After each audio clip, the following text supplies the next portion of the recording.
Hello student, आज का जो हमारा टॉपिक है वो क्लास 9 का फिजिक्स है, जिसमें हम कुछ न्यूमेरिकल क्वेश्चंस डिस्कस करने वाले हैं। इसके पहले भी हमने एक वीडियो और बनाया था जिसमें न्यूमेरिकल क्वेश्चन कराया था हमने। उसी क्रम में हम आगे जो बचे हुए न्यूमेरिकल हैं उनको भी सॉल्व करा रहे हैं। तो चैप्टर जो हमारा था इसमें वो हमने ग्रेविटेशन और फ्लोटेशन इंक्लूड किया था। तो कुछ 4 क्वेश्चन हमने करा दिया था उस वीडियो में। उसके आगे आज हम इस वीडियो में डिस्कस करने वाले हैं कुछ क्वेश्चंस को। तो देखिए, जो हमारा फर्स्ट क्वेश्चन है वो है क्या। तो फर्स्ट क्वेश्चन है, यदि दो वस्तुओं के बीच की दूरी को आधा कर दिया जाए। क्या कह रहा है, अगर दो वस्तुओं के बीच की दूरी को हम क्या कर दें, आधा कर देते हैं तो कर दिया जाए तो उनके बीच गुरुत्वाकर्षण बल किस प्रकार बदलेगा। ठीक है, यानी कह रहा है कि दो वस्तुएं हैं, ठीक है, इनके बीच की जो दूरी होती है पहले तो क्या होती है, आर होती है, लेकिन अब हम इसको क्या कर दें, आधा कर दें, यानी r/2 कर देते हैं। तो जो इनके बीच में एट्रैक्शनल फोर्स है यानी जो F है वो किस तरह बदलेगा। ठीक है, तो समझिए ज़रा इस क्वेश्चन को कैसे सॉल्व करना है। इंग्लिश में भी हम इसको पढ़ देते हैं। दिया क्या गया है, दिया है if the distance between two object, यानी कि अगर दो ऑब्जेक्ट के बीच के डिस्टेंस को, ये चीज़, ठीक है, और इस हाफ्ड क्या कर दिया जाए, हाफ्ड कर दिया जाता है, यानी r/2 कर दिया जाता है। How will the gravitational force between them change, तो उनके बीच में ग्रेविटेशनल फोर्स जो होगा वो किस तरह से बदल जाएगा। ठीक है, तो चलिए सॉल्व करा देते हैं इस क्वेश्चन को। सबसे पहले देखिए, सबसे पहले अगर हम बात कर लेते हैं तो जो F होता है, नॉर्मल जो F होता है वो होता है F is equal to m1m2 upon r², और यहाँ पे G होता है ग्रेविटेशनल कांस्टेंट। तो इस फॉर्मूले से हम ये देखते हैं कि जो F होता है वो m1 m2 यानी कि जो मास ऑफ प्रोडक्ट है उनके क्या होता है, डायरेक्टली प्रोपोर्शनल होता है। और जो डिस्टेंस दिया गया है, ठीक है, क्या है, जो डिस्टेंस दिया गया है, जो डिस्टेंस दिया गया है यानी जो डिस्टेंस होता है उसके स्क्वायर के ये क्या होता है, इन्वर्सली प्रोपोर्शनल होता है। तो हम इसी का यूज करेंगे। सबसे पहले हम ये लिखेंगे कि भाई जो F होता है वो 1/r² होता है। ये पहले की बात है जब हमने कोई चेंजिंग नहीं किया था, लेकिन जब हमने चेंजिंग कर दिया है यानी r को r/2 कर दिया है तो यही जो F होगा वो F' हम मान लेते हैं, और 1/r के जगह पे हम क्या रख देंगे, r/2, क्योंकि r को क्या कर दिया जा रहा है, आधा।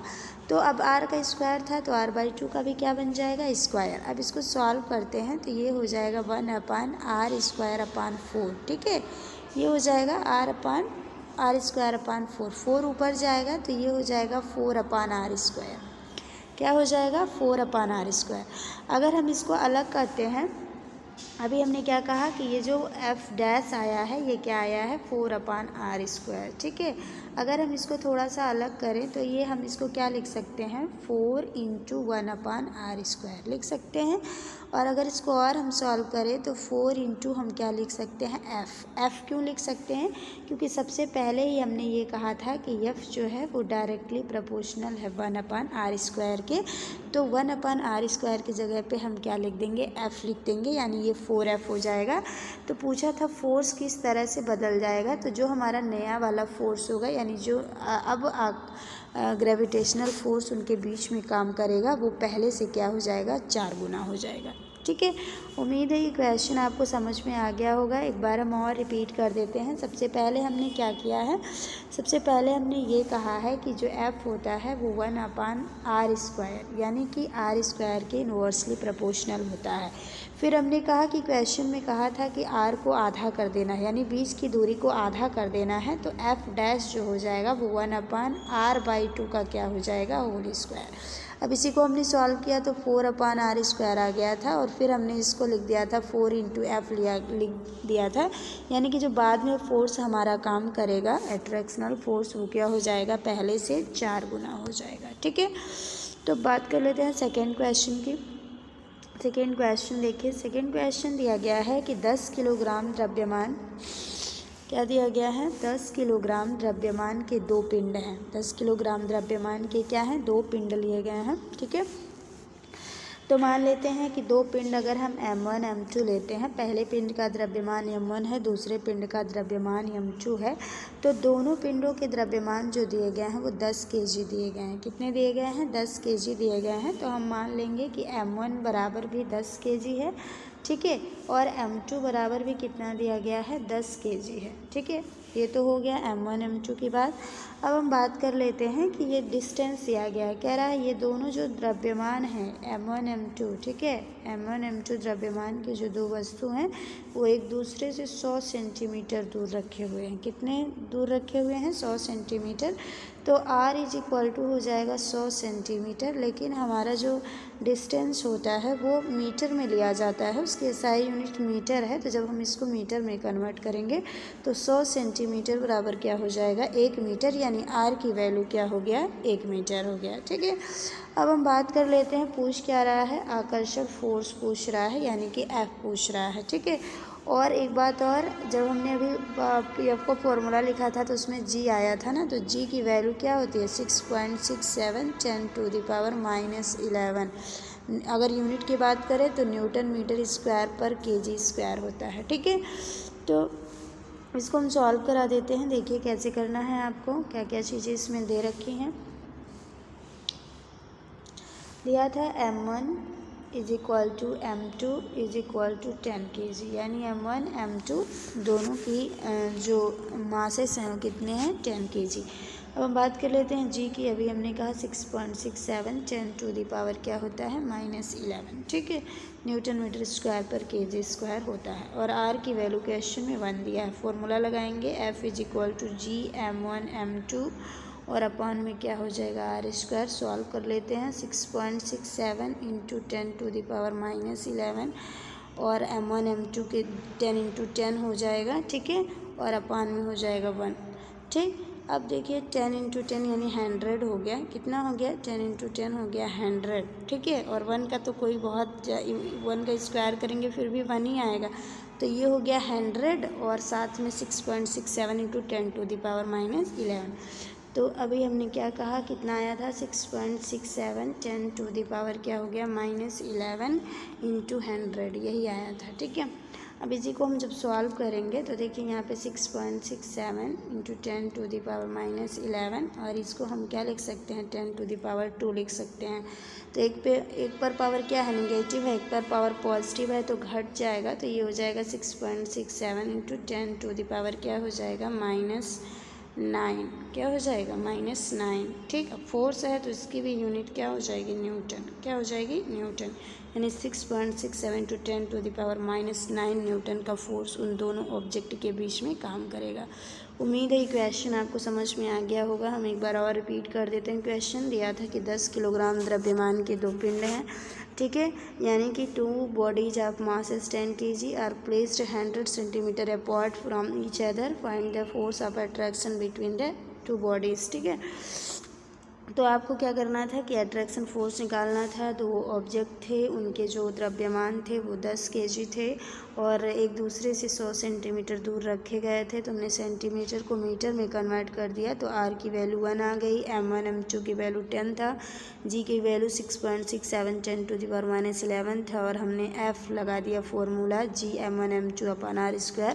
सॉल्व किया तो कितना आया था? 6.67 × 10⁻⁻9 न्यूटन, ठीक है। अच्छा, बात कर लेते हैं थर्ड क्वेश्चन की। तो थर्ड क्वेश्चन देखिए क्या दिया हुआ है। थर्ड क्वेश्चन दिया गया है कि 19.6 कितना दिया गया है? 19.6 मीटर ऊंची एक मीनार, ठीक है, ऊंची एक मीनार यानी एच दिया गया है। 19.6 ऊंची एक मीनार की चोटी से एक पत्थर छोड़ा जाता है। तो जब पत्थर को ऊपर से नीचे गिराएंगे, ठीक है, जब पत्थर क्या करेगा? ऊपर से नीचे आएगा, तो ये इसका जो प्रारंभिक वेग है वो क्या हो जाएगा? 0 हो जाएगा। और अंतिम वेग आपसे पूछ रहा है, ठीक है। पढ़ते हैं, एक पत्थर छोड़ा जाता है पृथ्वी पर पहुंचने से पहले इसका अंतिम वेग क्या होगा? यानी जब पृथ्वी पर पहुंचेगा, ठीक है, उसके पहले ही आपको इसका अंतिम वेग बता देना है, ठीक है। तो यहाँ पे क्या है? एच की वैल्यू दी गई है, यू की वैल्यू 0 है, वी की वैल्यू पूछ रहा है। अब हम फॉर्मूला लगा देंगे गति का समीकरण, ठीक है। गति का समीकरण जब हम लगाएंगे देखिए गति का समीकरण हम कौन सा लगा सकते हैं, क्या क्या दिया था एक बार देख लीजिए। एच दिया था, यू दिया था और वी दिया था, वी पूछ रहा था। ठीक है, तो फिर से हम उसी चीज़ को लिख लेते हैं। यू की वैल्यू क्या क्वेश्चन में दिया था 0, वी पूछ रहा था और एच की वैल्यू क्या दिया था 19, एच के हैं या एस के हैं 19.6 मीटर था। और इसमें अगर हम बात करें तो फॉर्मूला होता है V square is equal to U square plus 2AS होता है। ठीक है, तो इसमें हमें देखिए इसी से हम निकाल सकते हैं v की वैल्यू, क्योंकि हमें a भी पता है, a मतलब g होता है और g की वैल्यू हमें पता होती है कितनी होती है 9.8 मीटर पर सेकेंड स्क्वायर g की वैल्यू होती है। ठीक है, तो और यस मतलब क्या है, यच है तो यस को हम यच कह सकते हैं। तो ये फॉर्मूले में रख देते हैं, हम पुट कर देते हैं सारी चीज़ें। तो ये हो जाएगा 0 का स्क्वायर प्लस 2 इंटू 9.6 हो 9.8 हो जाएगा जी की वैल्यू, और ये हो जाएगा 19.6। ठीक, अब इसको हम सॉल्व कर लेते हैं। तो देखिए क्या था, V square is equal to 0 का स्क्वायर प्लस 2 इंटू 9.8 इंटू 19.6, यही हमने लिखा था।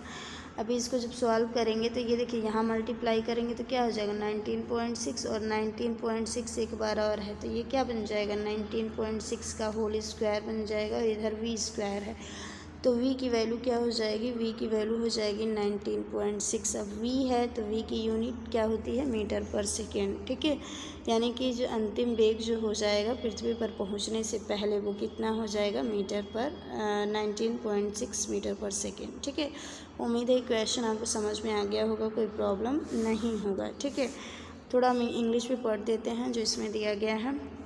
ए स्टोन इज़ रिलीज्ड फ्रॉम, क्या दिया हुआ है, कह रहा है a stone is released from the top of a tower 19.6 metre high, find its final velocity before reaching the earth. ठीक है, सेम वही चीज़ जो हिंदी में अभी हमने ट्रांसलेट करके आपको सारी चीज़ें समझाया है। ठीक है, अब हम बात कर लेते हैं नेक्स्ट क्वेश्चन की, जो क्वेश्चन नंबर 4 है हमारा।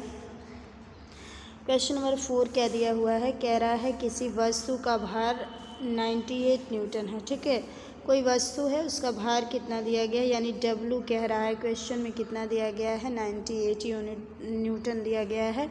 कह रहा था गुरुत्वीय जनित त्वरण है 9.8 न्यूटन, यानी जो G है गुरुत्वीय जनित त्वरण को एक्सीलरेशन ड्यू टू ग्रेविटी कहते हैं, तो ये G है और इसकी वैल्यू 9.8 ही होती है। दिया भी है क्वेश्चन में तो कोई बात नहीं, मीटर पर से कितना दिया गया है, यहाँ की यूनिट थोड़ा सा दिक्कत। गुरुत्वीय जनित त्वरण 9.8 न्यूटन प्रति किग्रा है, तो वस्तु का क्या पूछ रहा है, तो कह रहा है वस्तु के द्रव्यमान की गणना कीजिए। ठीक है, तो देखिए करना क्या है, हमें W दिया गया है, W दिया गया है, G दिया गया है और पूछ क्या रहा है, M पूछ रहा है। ठीक है, तो फॉर्मूला सिंपल होता क्या है, पढ़ देते हैं। इंग्लिश में भी क्या दिया हुआ है, इंग्लिश में दिया हुआ है if the weight of an object is 98 newton and the acceleration due to gravity is 9.80 newton per kg, then calculate the mass of the object, यानी मास निकालना है। तो हम फॉर्मूला लगा देते हैं W is equal to mg। W की value पता है कितना है 98 है, M की वैल्यू नहीं पता है, G की वैल्यू पता है 9.8 है। अब हम क्या करेंगे, m की वैल्यू निकालेंगे तो m इज इक्वल टू हो जाएगा 98/9.8, और जब इसको हम कैंसिल आउट करेंगे तो ये कितना आ जाएगा 10 आ जाएगा। कितना आ जाएगा बच्चे 10 आ जाएगा, यानी कि m की वैल्यू क्या हो जाएगी, तो m की वैल्यू हो जाएगी 10 kg। ठीक है, उम्मीद है क्वेश्चन आपको समझ में आ गया होगा। एक बार हम और रिपीट कर दे रहे हैं। दिया क्या था, दिया गया था किसी वस्तु का भार 98 न्यूटन है तथा गुरुत्वजनित त्वरण कितना दिया गया है, गुरुत्वजनित त्वरण कितना दिया गया है 9.80 न्यूटन प्रति किग्रा है। तो वस्तु के द्रव्यमान की गणना कीजिए। तो कुल मिला के हमें W दिया था। ठीक है, और क्या दिया था स्मॉल g हमें पता ही है, या फिर दिया भी है क्वेश्चन में। ठीक है, स्मॉल g की वैल्यू दिया है और m पूछ रहा था। ठीक है, तो m कितना आ गया 10 kg आ गया। उम्मीद है ये सारे टॉपिक यानी कि ये सारे क्वेश्चन आपको समझ में आ गए होंगे, कोई प्रॉब्लम नहीं होगा। फिर भी अगर आपको कोई प्रॉब्लम रह जाती है तो आप लोग ज़रूर बताएं।